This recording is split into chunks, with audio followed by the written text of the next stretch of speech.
అస్సలాముఅలైకుం అందరికీ నమస్కారం. మీరు చూస్తున్నది టీడీ న్యూస్ కేఎన్ఆర్.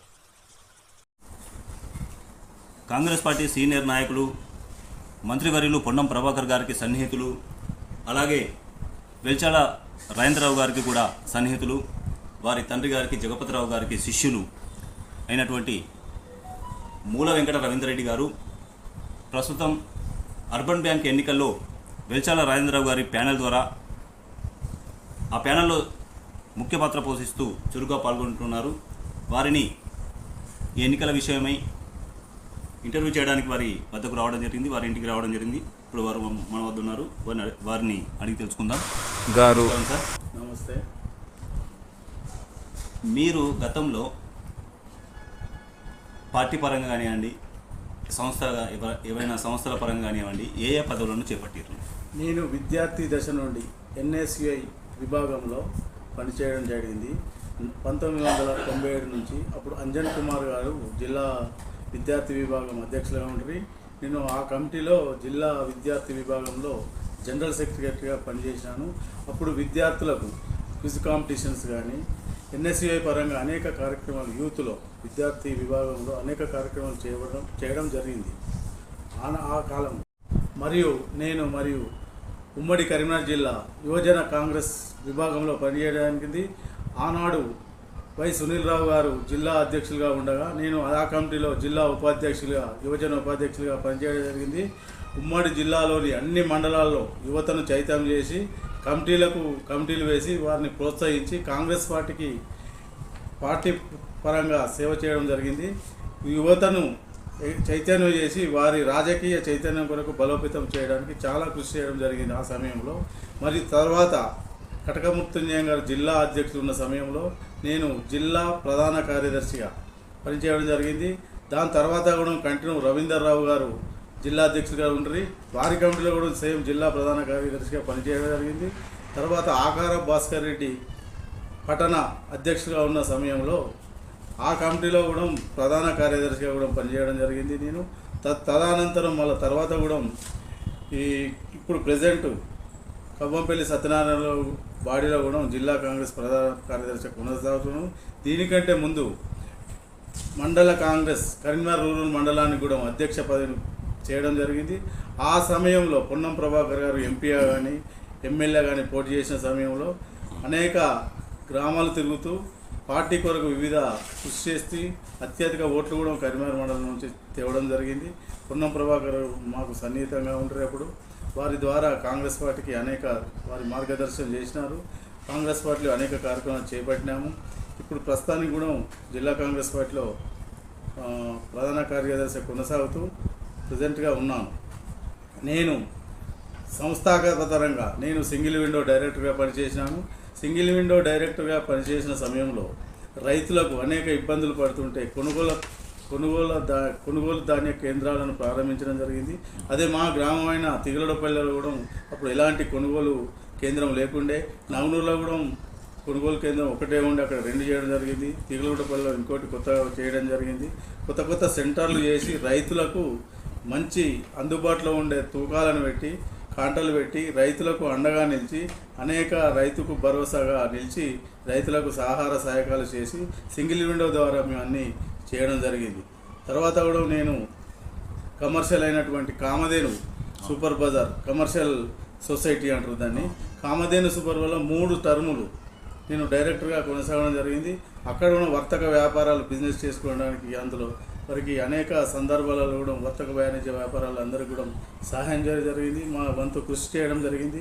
తర్వాత కూడా ప్రజెంట్ మొన్న పొన్నం ప్రభాకర్ గారి ఆశీస్సులతో అర్బన్ బ్యాంకులో మా వైఫ్ గారికి నామినేటెడ్ డైరెక్టర్గా ఇవ్వడం జరిగింది. బ్యాంకులో కూడా అనేక పనులు కూడా చేయడం జరిగింది. ప్రస్తుతానికి ఇప్పుడు నేను అర్బన్ బ్యాంక్ డైరెక్టర్గా పోటీ చేస్తున్నాను. సార్, మీ కుటుంబ నేపథ్యం కూడా రాజకీయ నేపథ్యం కలిగిన కుటుంబమే అని చెప్పి తెలిసింది. అంటే మీ తండ్రి గారు కూడా పదవులు చేపట్టినరు అని ఆ వివరాలు ఏమైనా చెప్పగలుగుతారా సార్? మాది వాస్తవం కూడా కుటుంబ రాజకీయ నేపథ్యమే. మా నాన్నగారు కాంగ్రెస్ పార్టీలో క్రియాశీల పాత్ర పోషించారు. తను బ్లాక్ కాంగ్రెస్ అధ్యక్షులు. అప్పుడు 4 మండలాలకు బ్లాక్ ఉండే ఆ కాలంలో ఇప్పుడు సత్యనారాయణరావు కానీ చొక్కారావు గారు కానీ ఆ జమాన్లో నాన్నగారు బ్లాక్ కాంగ్రెస్ అధ్యక్షులుగా పనిచేసి 4 మండలాలకు అనేక సేవలు చేసి జిల్లా కాంగ్రెస్లో కానీ మండల కాంగ్రెస్ కమిటీలో కానీ అన్ని రకాల పదవులు అనుభవించిన నేపథ్యం. నాన్నగారు కూడా 1995లో ఎంపీటీసీగా కూడా కాంగ్రెస్ పార్టీ తరఫున తేలడపల్లె అప్పుడు వల్లంపాటు 2 గ్రామాలకు ఎంపీటీసీగా కూడా పనిచేయడం జరిగింది. అదేవిధంగా 2004 రాజశేఖర రెడ్డి గారు ప్రభుత్వం వచ్చిన హయాంలో ఇక్కడ సత్యనారాయణరావు గారు మినిస్టర్గా ఉంటారు, దేవాదాయ శాఖ మంత్రి మినిస్టర్గా ఉంటారు. ఆ సమయంలో మా నాన్నగారికి ధర్మపురి బోర్డు మెంబర్గా కూడా ఇవ్వడం జరిగింది. యాక్చువల్గా కూడా ఉన్నత కుటుంబం, కాంగ్రెస్ పార్టీకి మునుబడి ఉన్న కుటుంబం. నేను కూడా 3 సార్లు ఈ గ్రామానికి తిరువడపల్లి గ్రామానికి 3 సార్లు గ్రామ పంచాయతీ సభ్యునిగా, మేజర్ గ్రామ పంచాయతీ, కాకపోతే రిజర్వేషన్ల ద్వారా మాకు సర్పంచ్ అయ్యే అవకాశం నాకు రాలేదు. ఆనాడు వచ్చిన రిజర్వేషన్లో మా నాన్నగారు మాత్రం ఎంపీటీసీ చేయడం జరిగింది. ఇది ఇంతవరకు నేను చెప్పగలుగుతాను. మళ్ళీ తర్వాత కూడా నేను కరీంనగర్ మండల అధ్యక్షునిగా పనిచేసిన సమయంలో రూరల్ మండలానికి జడ్పీటీసీగా పోటీ చేసి మా మిస్సెస్ ఓడిపోవడం జరిగింది. మండలంలో అనేక కార్యక్రమాలు చేయడం జరిగింది కాంగ్రెస్ పార్టీ పక్షాన. అయితే సార్, ప్రస్తుతం జరుగుతున్న ఎన్నికల్లో మీరు రాజేంద్రరావు గారి ప్యానెల్లో ఉన్నారు. ఆ ప్యానెల్ ద్వారా ప్రచారం చేసుకుంటూ వెళ్తున్నారు. ఆ ప్రచారంలో భాగంగా మీరు ఒక పదం వాడుతున్నారు సార్, వివాదాలు లేకుండా విశ్వాసం వైపును బ్యాంకును నడిపిస్తామని చెప్పి అంటున్నారు. అసలు వివాదాలు అంటే ఏంటిది, విశ్వాసం అంటే ఏంటిది, ఎందుకు ఆ పదాన్ని మీరు వాడాలి? 100%. 1,00,000 రూపాయల రుణం తీసుకుంటే 5,000 రూపాయలు కమిషన్ తీసుకోకుండా ఎవరు చేయలేరు. అదొకటి కారణం. రెండవది ఏంటంటే జనరల్ బాడీ పేరు మీద కరప్టెడ్, కనీసం ఓటర్ లిస్టులు కరెక్షన్. ఒకనాడు 18,000 ఓటర్స్ ఉంటాయి, ఈరోజు 9,200 ఓటర్స్ ఉన్నాయి. జగిత్యాల 2,700, కరీంనగర్లో 7,000 ఓటర్స్ మాత్రమే ఉన్నాయి. సగానికి కుదించారు. నువ్వు దొంగ అంటే ఇద్దరు దొంగలే, ఒకరి మీద ఒకరు చేసుకుంటే అదే పని మీద ఉన్నారు. బ్యాంకును చూసింది లేదు, చేసింది లేదు. ఒకరు లోన్లు ఇచ్చుకుంటే కమిషన్లకు పోయారు, ఒకరు ఈ లిస్ట్ ఏంది ఆ లిస్ట్ ఏంది దీన్ని తీసుకుపోయి కోర్టులు వేసారు. మళ్ళీ ఆయన కోర్టులు ఈయన సమాధానం చెప్పుడు ఇదే పనిది ఉన్నారు. కానీ మరి డిపాజిట్ ఎట్లా సేకరిద్దాం, బ్యాంకును ఎట్లా అభివృద్ధి చేద్దాం అనే ఆలోచన ఇరుకురికి లేదు. ఏమున్నా దాని మీద ఏం చేస్తే ఏమవుతుంది, మాకు లబ్ధి ఎంత ఉంటుంది, మేము ఎట్లా లబ్ధి పొందాలి అనే ఆలోచన తప్ప బ్యాంకుకు ఎలాంటి లాభం కూర్చే పనులు ఇరు వర్గాలు చేయలే. ఏమనంటే కోర్టుకోడు, ఏమనంటే ఓటర్ లిస్ట్ అనడు. ఓటర్ లిస్టు ఇప్పుడు సవరించిందంట. మేము చూసినట్టయితే 9,000 ఓటర్స్లల్లా 2,600-700 సెల్ నెంబర్స్ మాత్రమే ఉన్నాయి. మిగతా 7,000 సెల్ నెంబర్స్ లేకుంటే ఒక బ్యాంకు వ్యవస్థ అది. బ్యాంకులో ఖాతాదారులు కానీ రుణగ్రస్తులు కానీ రికవరీ పొజిషన్ పోతే సెల్ నెంబర్ లేకుండా ఎట్లుంటుంది ఒక అంశం. దానికి కారకులు ఎవరు? గత పాలకుల పాత్ర ఉంది. ప్రస్తుతం నువ్వు లిస్టు తయారు చేసిన పాలకుల పాత్ర ఉన్నట్టే కదా. దీని అర్థం ఏంది, దీని మీనింగ్ ఏంది?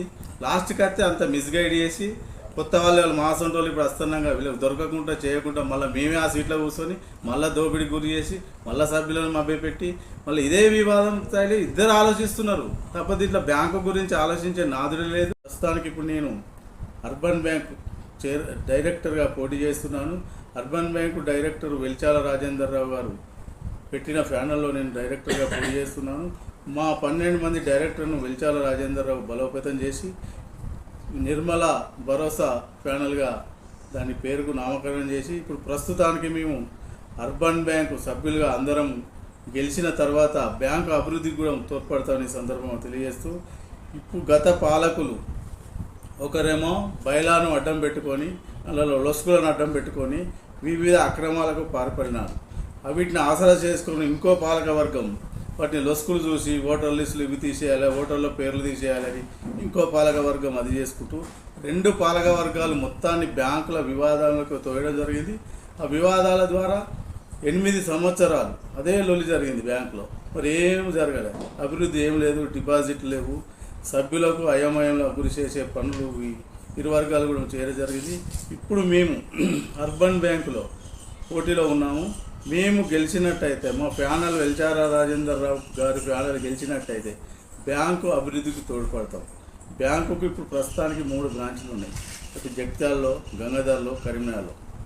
అదనంగా దానికి తోడుగా హుస్నాబాద్ కానీ, హుజరాబాద్ కానీ, చొప్పదండి కానీ, జమ్మికుంట కానీ 4 బ్రాంచ్లను ఓపెన్ చేసి అధిక డిపాజిట్లను సేకరించి బ్యాంకుకు అభివృద్ధికి తోడ్పడతామని సందర్భంగా తెలియజేస్తూ, అధిక మొత్తంలో లోన్లు కూడా ఇవ్వడం జరుగుతుందని సందర్భంగా తెలియజేస్తూ, లోను ఇచ్చిన అభ్యర్థులకు కానీ డిపాజిట్ దారులకు కానీ భరోసాగా నిలుస్తామని ఈ సందర్భంగా తెలియజేస్తున్నాము. అదేవిధంగా బ్యాంకును అభివృద్ధి పదంలో తీసుకుపోతామని ఈ సందర్భంగా తెలియజేస్తున్నాము.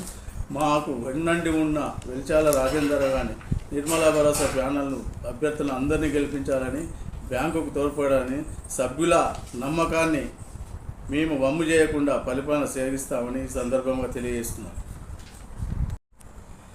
ఓకే సార్, ప్రస్తుతం మీరు ఎన్నికల్లో పోటీ చేశారు కాబట్టి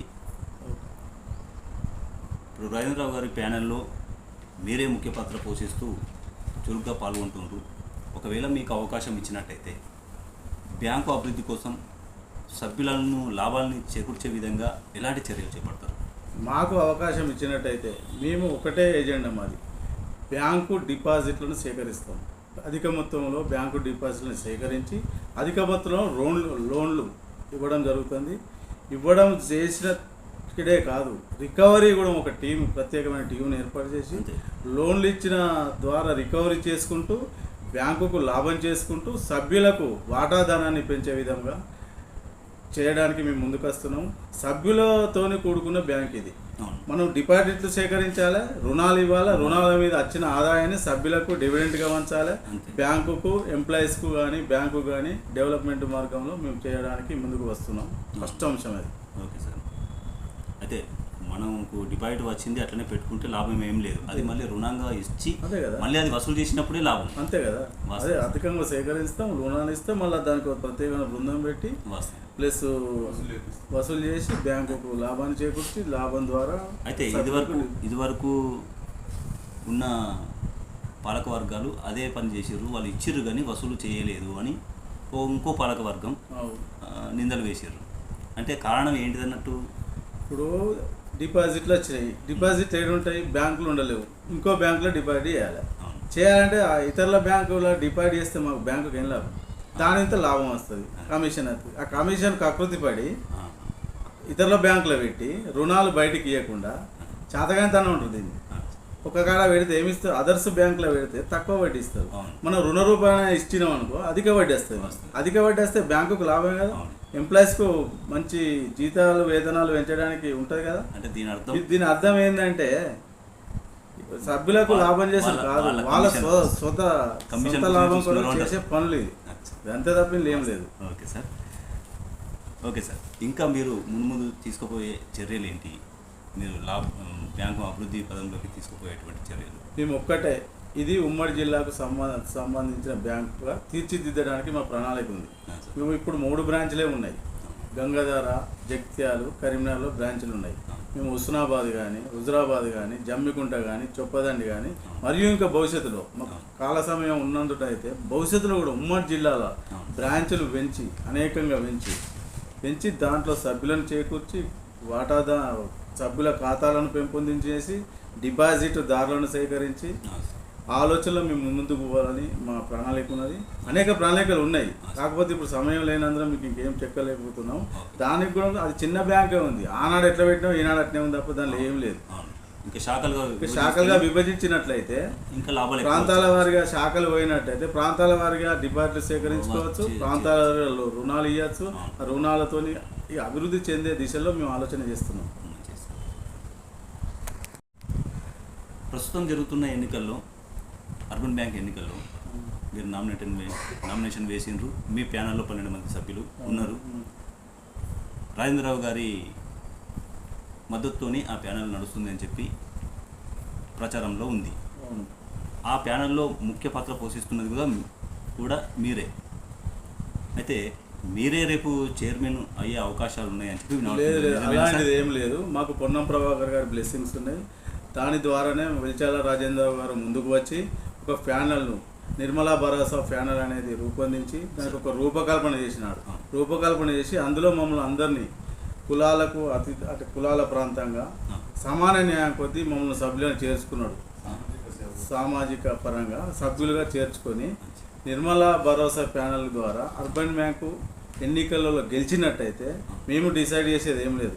అధిష్టానం మీన్స్ మా పొన్నం ప్రభాకర్ కానీ మా ప్రభుత్వం ఉన్నది, మీద గవర్నమెంట్ ఉన్నది, ప్లస్ రాజేంద్రరావు గారి ఆధ్వర్యంలో ఇది నడుస్తున్నది. వారు పెద్దలు ఎట్లా చెప్తే వారు ఎట్లా నిర్ణయిస్తే వాళ్ళే అవుతారు తప్ప నేనేదో అని కాదు. నేను కాంగ్రెస్ పార్టీలో ఉన్నాను కనుక కొంచెం ముందు నడవాల్సి వస్తుంది. అంతవరకు మాత్రం నేను ఇప్పుడు చెప్పగలుగుతాను. ఎక్కువగా అనుభవం కూడా మీకే ఉన్నది. మీ అర్ధాంగిని కూడా డైరెక్టర్గా చేసి ఉన్నారు, అంటే మీరు సపోర్ట్ ఇచ్చారు కాబట్టి నెక్స్ట్ కొన్ని ఏళ్ళుగా కూడా మీరు కాంగ్రెస్ పార్టీలో ఎన్నో పదవులను చేపట్టుకుంటూ వచ్చి ఇప్పుడు మీరు చెప్పారు. ఆ అనుభవాలను బట్టి చూస్తే మీకే వస్తుంది అని చెప్పి. అట్లాంటిది ఏం లేదు. అట్లాంటి అనుభవం ఉన్న వాళ్ళు అవ్వచ్చు కాకపోవచ్చు, అది ఏది ఉన్నా మా రాజేంద్రరావు గారు నిర్ణయిస్తారు, మా పున్నం ప్రభాకర్ అన్న నిర్ణయిస్తారు, మా గవర్నమెంట్ ఉన్నది, మా ప్రభుత్వం ఏదున్నా వాళ్ళ బాటల్ని వాళ్ళ అడుగు జాడలను మేము నడచడానికి మేము సిద్ధంగా ఉన్నాం. అలాంటివి ఏమి లేవు. అలాంటివి మీరు దయచేసి చెప్తూ అలాంటి ముచ్చట్లు ఇంకోసారి మమ్మల్ని అడగద్దు. మా పార్టీ చూసుకుంటే మా పెద్దలను తర్వాత అడగండి. మా ఫ్యానల్ సభ్యులు అంతా గెలిచినాక మా పెద్దలు నిర్ణయిస్తారు. దానికి మాత్రం కట్టుబడి మేము ఉంటాం. ఓకే సార్, ఇప్పుడు మీకు ఈ ఎన్నికల్లో సభ్యులు మీకు అవకాశం కల్పించినట్టుంటే సభ్యుల కోసం మీరు ఏం చేయదలుచుకున్నారు చెప్పగలుగుతున్నారు సార్? సభ్యులకు మేము చేయాల్సింది ఒకటే. ఇప్పుడు ప్రస్తుతం మనకు 3 బ్రాంచ్లు ఉన్నాయి, కరీంనగర్, జగిత్యాల, గంగాధర. మేము అదనంగా ఒక 4 బ్రాంచ్లకు ప్లాన్ చేయదలుచుకున్నాం. మాకు అవకాశం ఇచ్చినట్లయితే హుస్నాబాద్ కానీ, హుజురాబాద్ కానీ, చొప్పదండి కానీ, జమ్మికుంట కానీ 4 ప్రాంతాలలో బ్రాంచ్లను ఏర్పాటు చేసి అక్కడ అధిక డిపాజిట్లను సేకరించి ఆ డిపాజిట్లను రుణరూపేణ లోన్ల ద్వారా ఇచ్చి లోన్ల ద్వారా వచ్చిన లాభాన్ని సభ్యులకు డివిడెంట్గా పంచదలుచుకున్నాము. అదే బ్యాంకు అభివృద్ధి కూడా తోడ్పడడానికి సందర్భంగా మాకు అవకాశం ఇచ్చినట్టయితే ఇంతవరకు మీకున్న అనుభవం ప్రకారం మొన్న మీ అర్ధాంగిని కూడా డైరెక్టర్గా కొనసాగినారు, మీరు కూడా అందులో పాలు పంచుకున్నారు, మీకు కూడా తెలుసు. డివైడెడ్ ఒక్కొక్కరికి 500 కూడా వచ్చిన వాళ్ళు కూడా ఉన్నారు అని చెప్పి కొంత అది ఆ మాత్రం కూడా ఎందుకు ఇవ్వడం, బ్యాంకులనే ఉంచొద్దా అన్న నారాజును వ్యక్తం చేసిన వాళ్ళు కూడా ఉన్నారు. అట్లా కాకుండా ఇంకా ఎక్కువ మొత్తంలో వాళ్ళకు పంచే పరిస్థితికి మీరు తీసుకొచ్చే అవకాశం ఉంది. ఇప్పుడు మీరు అన్నది వాస్తవమే. 500 హైయెస్ట్, అవి తక్కువ నెంబర్స్కి వచ్చినాయి. ఒక్కొక్కరికి 10 రూపాయలు, 30 రూపాయలు, 90 రూపాయలు, 100 లోపు అధిక మందికి వచ్చినాయి. కానీ ఇక్కడ ఏం జరిగింది, డివిడెంట్ తక్కువ వచ్చడానికి కారణం ఎవరు? ఇంతకుముందు పరిపాలించిన కమిటీలే కదా. వాళ్ళు ఏం లేదు, డిపాజిట్లు సేకరించలేదు, రుణాలు ఇవ్వలేదు. 500, 200, 7-8 ఏళ్లకు, 7-10 సంవత్సరాలకు డివిడెంట్ ఇస్తే 500 వస్తుంది. 500 హైయెస్ట్. 30 రూపాయలు వచ్చిన వాళ్ళు ఉన్నారు, 20 రూపాయలు వచ్చిన ఉన్నారు, 90 రూపాయలు, 50 రూపాయలు, 100 లోపు వచ్చిన సభ్యులు అధికంగా ఉన్నారు. అంటే వీళ్ళు చేసిన పని ఏంటంటారు, దాని మీనింగ్ డివిడెంట్ తక్కువ వచ్చినట్టే కదా సభ్యులకు. వీళ్ళు ఏం పని చేయలే, డిపాజిట్లను సేకరించలేదు, లాభాన్ని చేకూర్చలేదు. వాళ్ళ లాభాల కొరకే చూసుకున్నారు తప్ప అధిక డిపాజిట్ సేకరించి రుణాలు ఇచ్చి రుణాల ద్వారా వచ్చిన మార్జిన్ను డివిడెంట్గా విభజించి బ్యాంకు అభివృద్ధికి చేయాలి. కానీ వీళ్ళు ఆ పని చేయలేదు. వాళ్ళు అన్ని డిపాజిట్లు అధిక మొత్తంలో సేకరిస్తే డిపాజిట్ అధికంగా సేకరించినట్లయితే, లోన్లు ఎక్కువ ఇచ్చినట్లయితే, ఎక్కువ మార్జిన్ వచ్చినట్లయితే బ్యాంకు అభివృద్ధి జరుగుతుంది, డివిడెంట్ కూడా ఎక్కువ వచ్చే అవకాశాలు ఉంటాయి. మేము ఇప్పుడు చేసేది అదే. సభ్యులకు ఒకటే కోరుతున్నాం, సభ్యులకు కోరేది ఒకటే, మమ్మల్ని సభ్యులుగా ఎన్నుకున్నట్టయితే మేము అధిక డిపాజిట్ సేకరించే ప్రణాళిక ప్లాన్ గవర్నమెంట్ మాకు ఉన్నది. అనేక రకరకాల సోర్సెస్ ఉన్నాయి. ఎందుకంటే అర్బన్ అంటే నడి బొడ్డున ఉన్న బ్యాంకు, నడి సెంటర్లో ఉన్న బ్యాంకు, దాని చుట్టుపక్కల అంతా బిజినెస్ వ్యాపారాలే ఉన్నాయి. అధిక మొత్తం బిజినెస్ వ్యాపారాల దగ్గరకు పోయి డిపాజిట్లను పొందుపరిచే విధంగా చేస్తాం. అదే సేమ్ టైం పక్కనే ఉన్నారు వ్యాపారస్తులు అంతా, వాళ్ళకు లోన్లు ఇస్తాం. మేము లోన్లు ఇస్తే దాని ద్వారా మనకు లాభం వస్తుంది. లాభాన్ని బ్యాంకు అభివృద్ధికి కానీ సభ్యులకు డివిడెంట్ రూపంలో ఎక్కువ మొత్తంలో వచ్చే ప్రణాళికలు ఉన్నాయి. ఆ సభ్యులకు కూడా ఎక్కువ మొత్తం డివిజన్లు వచ్చే విధంగా తోడ్పడతామని ఈ సందర్భంగా తెలియజేస్తున్నాను. సార్, మీరు ఇన్నేళ్ళుగా ఇన్ని పదవులు అనుభవించారు, దాదాపుగా లైఫ్లో మీరు సెటిల్ అయినారు కూడా. మళ్ళీ కూడా ఇంకా ఈ పదవి కోసం ఎందుకు మీరు తాపత్రయపడుతున్నారు? ఈ పదవిలోకి ఎందుకు రావాలని చెప్పి అనుకుంటున్నారు? మీరు అన్నట్టు మేము 100% సెటిల్ అయి ఉన్నాం. మాకు ఎలాంటి ధనార్జన ఆపేక్ష మాకు ఏం లేవు. బ్యాంకులో ఉన్న సభ్యులకు కొంచెం సేవ చేయడానికి అధిక బ్రాంచులు, ఇది ఇంతకుముందు చెప్పినట్టు అధిక బ్రాంచులు పెట్టి లోన్లు ఇచ్చి అధిక డివిడెంట్ మాకు ఉన్న సభ్యులలో మా కామన్ సభ్యులు ఉన్నారు. వాస్తవానికి కామన్ సభ్యులను డివిడెంట్ రూపేణ పెంపొందించి సభ్యుల కొరకు, సభ్యుల లాభం కొరకు, సభ్యుల ఉన్నతుల కొరకు మాకు ఆలోచన ఉంది. దాని కొరకు ఇలా రావడం జరుగుతుంది. సేవ చేయడానికి రావడం జరుగుతుంది. సార్, మీ ఆశయాలు నెరవేరాలని చెప్పి, మీరు ఆ పదవిలోకి రావాలని చెప్పి మేము కూడా ఆశిస్తున్నాము. మీ కోరిక నెరవేరాలని చెప్పి కోరుకుంటున్నాము. Okay sir, thank you. కార్యక్రమం సమాప్తం. అస్సలాము అలైకుం, నమస్కారం, ధన్యవాదాలు. సబ్స్క్రైబ్ చేయండి.